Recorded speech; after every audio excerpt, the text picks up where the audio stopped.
가끔 TV를 보다 보면은 되게 가보고 싶은 식당들이 소개되는 경우가 있죠. 저는 저녁에 생생정보통, 6시 내 고향 이런 프로그램 재밌더라고요. 그런 프로그램 가끔 보고 있으면은 엄청난 식당이 나오는 거예요. 해물 이렇게 산더미처럼 쌓아서 갖고 나오는 거예요. 문어도 있고 랍스타도 있고 별 해물이 다 있는 거예요. 와, 저 집에 한번 가보고 싶다. 이런 생각 안 해보셨습니까? 우리 아들도 먹는 걸 좋아해서 하고 둘이 앉아서 와, 저거 어디고 저 집 어디고 이러면서 그러고 있는데요. 정말 그런 거 보면 가보고 싶죠.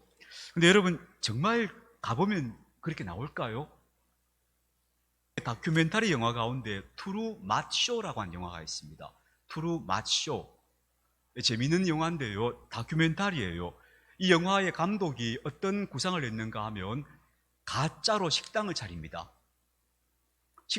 그냥 가짜로 식당을 만드는 거예요. 인테리어를 다 하고 식당을 하나 만들었어요. 만들어가지고 방송 출연을 하기 위해서 방송 출연시켜준다는 브로커를 만납니다. 이 사람 말하기를 1,000만 원만 내면 방송에 출연하게 해주겠다는 거예요. 정말 돈 1,000만 원을 줍니다. 그랬더니 진짜 방송에 출연하게 됩니다. 맛집으로 방송에 출연이 됩니다. 근데요, 정말 재밌는 게 그 방송이 그 영화에 나와요. SBS 생방송 투데이. 그 방송에 실제로 이런 맛집이 있습니다 하고 소개가 돼요.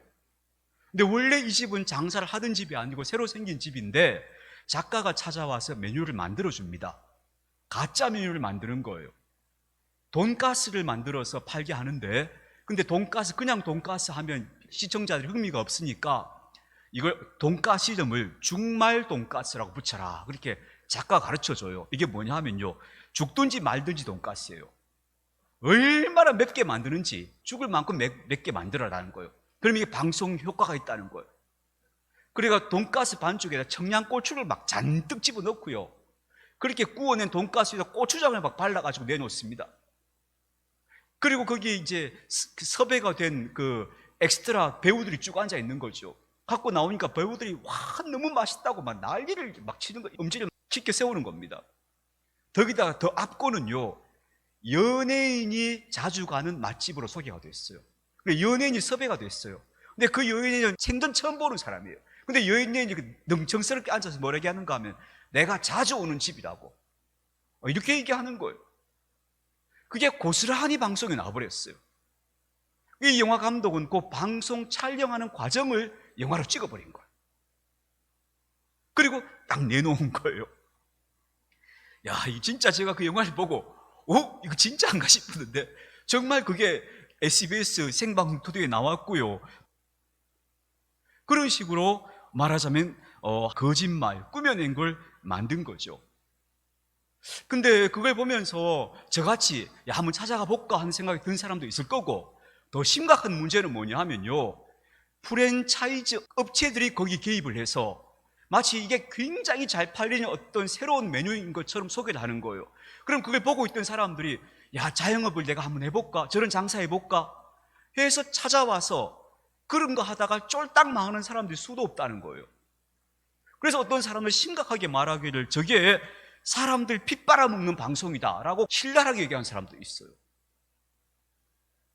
진짜 눈에 보이는 것, 막 그렇게 대단하다고 하는 것, 이거 믿을 거 아니구나 하는 생각을 하게 됩니다. 정말 그것들은 다 그냥 보여주기 위해서, 우리를 현혹하기 위해서 만들어낸 것이구나 해서 마음에 경각심이 생겨요. 여러분, 마태복음 6장에서는요, 예수님께서 3가지를 먼저 시작하시거든요. 첫 번째는 구제예요. 구제는 이웃 돕기잖아요. 이웃을 도울 때 어떻게 하라는 말씀이고요. 두 번째는 기도에 대해서 말씀하셔요. 세 번째는 금식이에요. 구제, 기도, 금식, 요 3가지는 신앙생활에서 정말 중요한 가치잖아요. 요 3가지를 예수님께서 말씀하시면서 반드시 요 3가지 할 때 꼭 내가 기억해야 될 게 있다고 말씀하셔요. 그게 뭐냐 하면요, 사람에게 보이려고 하지 말아라 하는 거예요. 사람들 보기에 그럴듯하게 보이려고 너 남 돕는 거 그거 남들 보여주는 앞에서 하지 마. 너 기도하는 거, 와, 저 사람 기도를 굉장하게 하네, 그렇게 하지 마. 그리고 금식할 때도 절대 금식하는 티를 내지 말고 깨끗하게 입고 다니면서 금식 안 하는 사람인 것처럼 하라는 거예요. 절대로 사람들에게 보여주기 위해서 하지 말라는 겁니다. 여러분 한번 생각해 봅시다. 남을 돕는 구제, 하나님께 기도하는 것, 금식하며 자기를 절제하는 것, 얼마나 고상한 행위입니까? 정말 고상하고 아름다운 행위잖아요. 근데 여기에 사람들에게 보여주고 싶은 우리의 욕망이 개입되어지면 이게 추한 게 돼버리는 거예요. 그래서 하나님께서 이걸 보시고 오히려 책망하시는 일이 돼버리는 거예요. 구제하는 것, 기도하는 것, 금식하는 것 다 좋은데 이게 사람을 의식하기 시작하면 그때부터 이것은 위선이 되는 거예요. 그걸 오늘 예수님께서 엄격하게 말씀하고 있다고 볼 수 있어요. 그래서 오늘 이 문제를 저와 여러분이 한번 이야기해 보았으면 좋겠어요. 우리가 이달에 들어서서 먼저 절제에 대한 말씀을 드렸죠. 우리 삶이 지금 절제되지 않으면 우리 개인의 삶뿐만 아니라 이 지구 공동체도 위험하다 하는 말씀 나누었고요. 지난주에는 돈에 대한 말씀 나누었어요. 그죠? 돈도 중요하지만 우리는 돈보다도 소중한 가치가 있다는 말씀을 나누었죠. 오늘은 우리가 명성, 인기, 사람에게 인정받는 것, 이런 문제에 대해서 한번 이야기를 나눠보십시다. 우리 인간은요, 우리의 생존을 위해서 우리는 타인의 인정이 굉장히 중요해요. 인간은 호랑이 같은 동물 보세요. 호랑이는 워낙 강하니까 혼자서도 충분히 살아요. 그래서 호랑이 같은 존재들은 남이 자기를 어떻게 보느냐 신경 안 써요. 신경 쓸 이유가 없어요. 호랑이는 혼자서도 충분히 살 수 있어요. 근데 우리 인간은 안 그래요. 우리 인간은 혼자 있으면 잡혀 먹거나 죽어요. 생존할 수가 없어요. 그래서 인간은 아주 오래전부터 모여서 살았어요. 그러다 보니까 우리 인간에게 뭐가 중요한가 하면 타인이 나를 어떻게 보느냐 하는 게 굉장히 중요해요. 평판인 거죠. 만약 평판이 나빠지면 그 사람이 생존하기가 어려워요. 생각해 보세요. 양식이 다 떨어져서 얼마 안 남았어요. 함께 나눠 먹어야 돼요. 그럼 그 중에서 평판이 나쁜 사람부터 배제하지 않겠어요?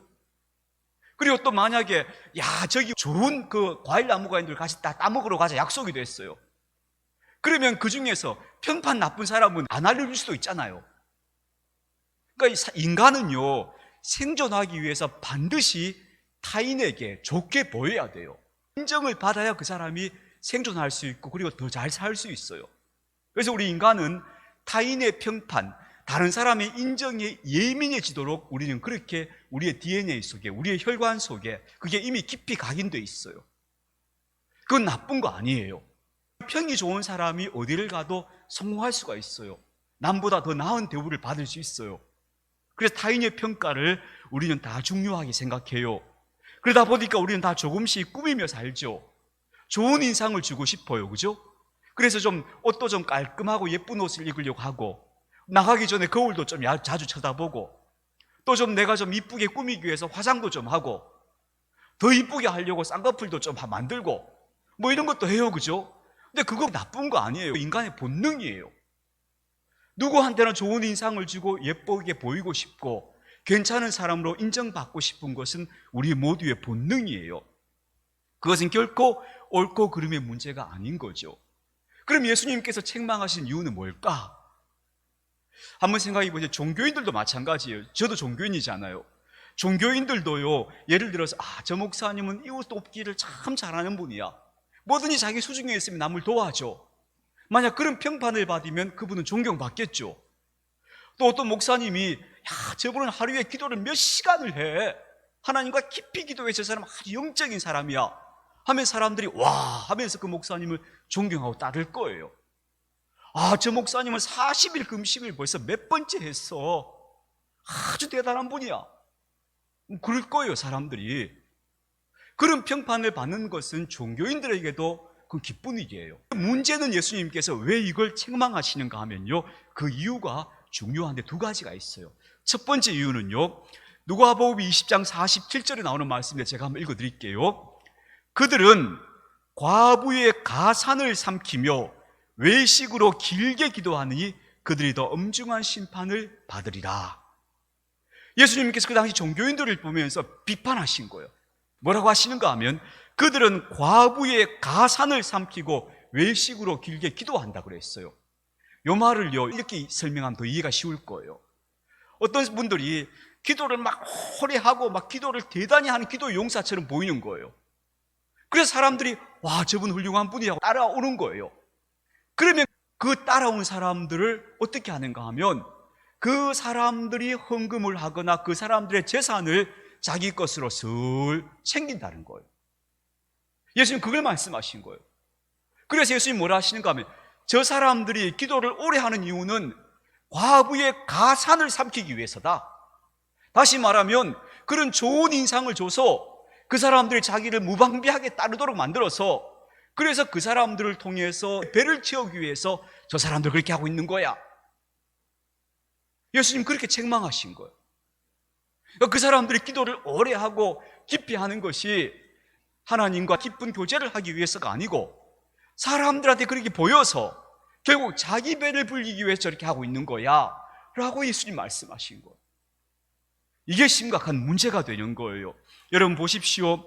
우리가 우리 자신을 좀 더 남에게 좋은 인상을 주기 위해서 애쓰는 건 별 문제가 안 됩니다. 뭐 화장을 예쁘게 할 수도 있고 굽이 높은 구두를 신어서 조금 더 키높고 날씬하게 보이고 싶은 것도 다 괜찮습니다.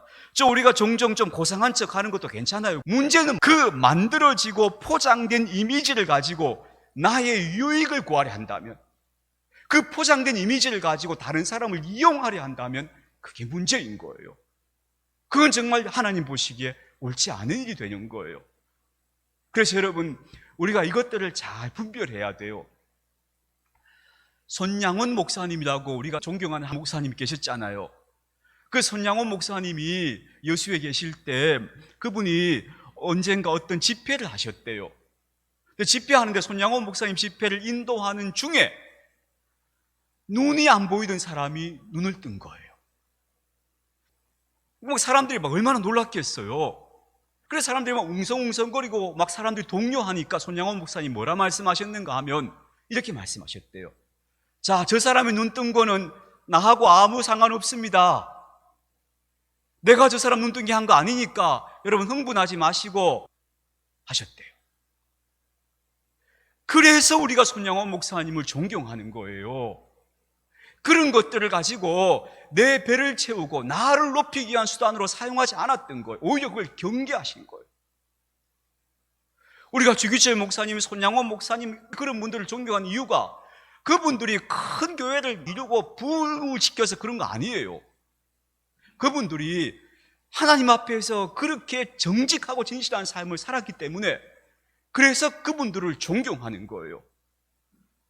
여러분, 사람이 성공하는 거하고 사람이 옳은 길을 가는 거하고는 겹치지 않은 경우가 많습니다. 성공하는 거하고 우리가 존경받을 사람하고는 구분해야 합니다. 이건 지금 한국교회에서는 중요한 거라고 생각하는데, 어쨌든 이분들은 경건이나 놀라운 일들을 자기 이익을 위한 도구로 사용하지 않으신 거예요. 예수님께서 오늘 그 말씀을 하고 계시는 거예요. 물론 오늘 이 말씀은 먼저는 저 같은 종교인들에게 정말 중요한 말씀이고 의미가 있지만, 여러분들도 이 말씀을 잘 생각해 보세요. 그래서 분별하세요. 여러분, 어떤 사람이 경건을 자기 이익의 도구로 쓰고 있다면 그 사람은 하나님 앞에 옳은 사람 아니에요. 이런 것들을 우리 그리스도인들이 분별하고 깨어 있어야 한국교회가 보다 더 깨끗해져요.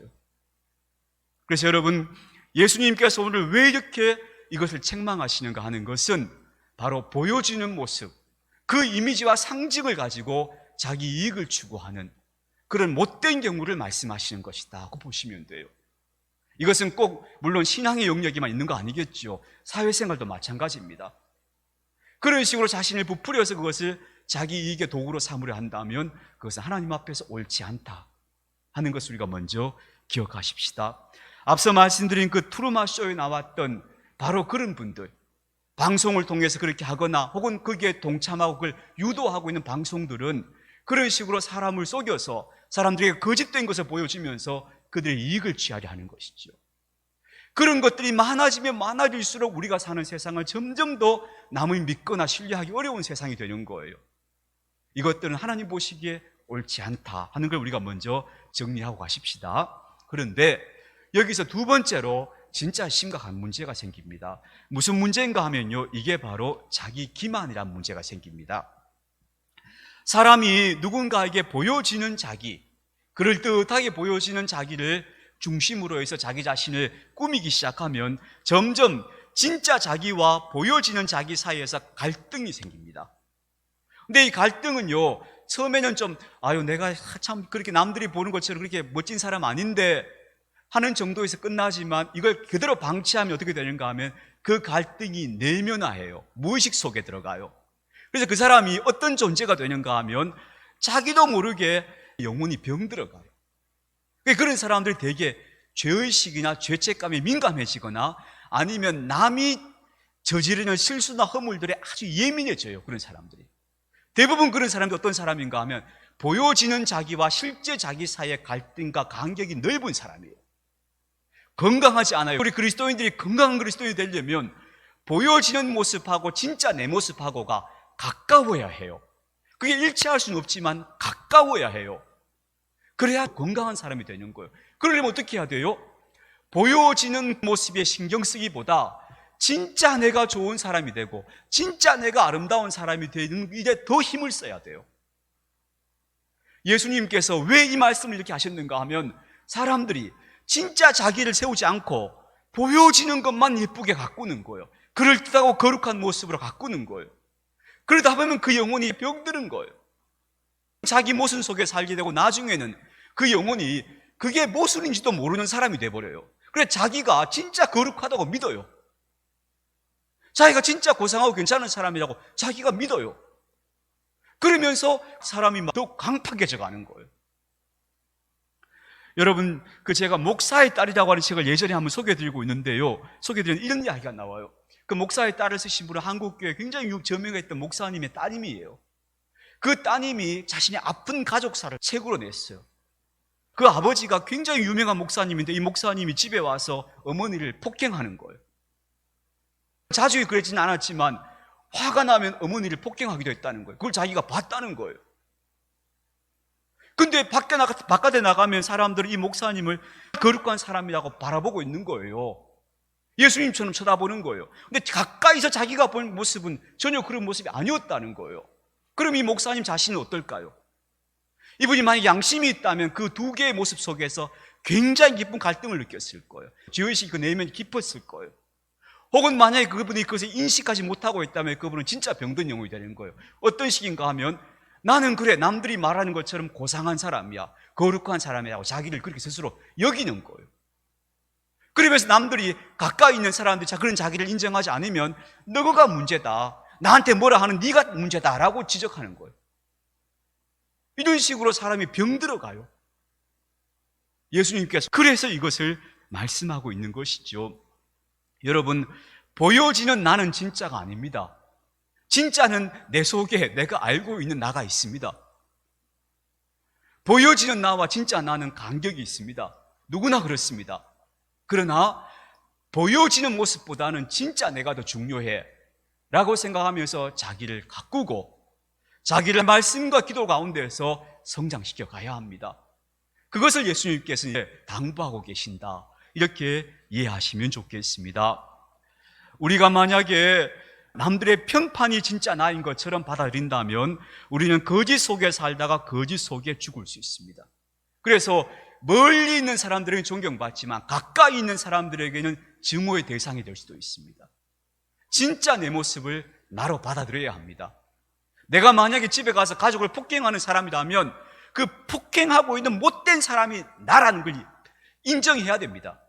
그 다음에 그 자리에서 나는 내가 어떻게 하면 이런 나를 극복할 수 있을까를 기도하고 나가야 되지, 밖에 나가서 보이는 고상한 모습이 마치 나인 것처럼 하고 다니면 안 된다, 이 말입니다. 그래서 병들고 찌그러지고 못났더라도 있는 그대로의 나의 모습을 인정하면서 그래, 그럼에도 불구하고 나는 빛을 향해서 걸어갈 거야 하고 빛을 향해서 가면 되는 겁니다. 그게 우리 그리스도인들이 걸어갈 길이다 하는 것을 꼭 말씀드리고 싶습니다. 여러분, 우리 중에 온전한 사람은 아무도 없습니다. 보이는 모습과 실제가 일치하는 사람은 아무도 없습니다. 저는 말할 것도 없습니다. 그래서 저는 이렇게 생각합니다. 항상 나아가고 있다, 항상 공사 중이다. 서울에 가면 어디를 가도 항상 공사 중이에요. 서울 시내 그렇죠? 내 모습이 그렇다. 내가 항상 공사 중인 사람이다. 나는 결코 완결된 인간이 아니다. 다만 어둠을 등지고 빛을 향해서 나는 계속 걸어가는 존재다 라고 자기 자신을 받아들이시면 좋겠습니다. 우리가 모든 사람이 다 자기 모습을 솔직하고 진실하게 드러내야 된다라고 하는 것을 남에게 강요할 필요도 없어요. 나도 안 그렇잖아요. 우리는 어느 정도 다 조금씩 꾸미기도 하고 남의 보여지는 것을 인식하며 의식하며 살아간다는 걸 우리가 다 서로 인정해야 될 부분인 것 같아요. 그러나 우리가 넘지 말아야 할 경계선이 있어요. 그건 내가 타인을 이용하기 위해서 그런 모습을 통해서 내가 남을 속이거나 그래서 내 유익을 취하자 한다면 그것은 하나님이 기뻐하지 않는 일이다. 그 경계선은 우리가 지켜야 한다고 생각해요. 그 경계선은 아마도 하나님께서 우리 마음에 심어주신 양심을 통해서 말씀하실 거라고 생각해요. 그래서 그 양심을 따라서 내가 나를 꾸미고 보여주는 좋은 인상을 주는 건 좋지만 지나치지는 말자 하는 것을 우리가 항상 경계해야 될 것 같고요. 심각한 거는요, 여기에 내가 몰두하면 나는 본래 진짜 내 모습이 잃어진다. 진짜 내가 형편없어진다 하는 걸 기억합시다. 그래서 보여지는 모습보다는 진짜 내 모습을 더 소중히 생각하고 그걸 잘 갖고 가야겠다 하는 것을 좀 말씀드리고 싶어요. 그래서 부풀려지거나 보여지는 나는 아무리 아름다워 보여도 내가 아니다. 진짜 내가 성장해야 된다. 자라나야 한다. 그것이 바로 우리 신앙의 길이다 하는 것을 우리가 좀 기억하며 걸어간다면 예수님 말씀하신 것처럼 건강한 믿음의 사람으로 살아갈 수 있지 않을까 싶습니다.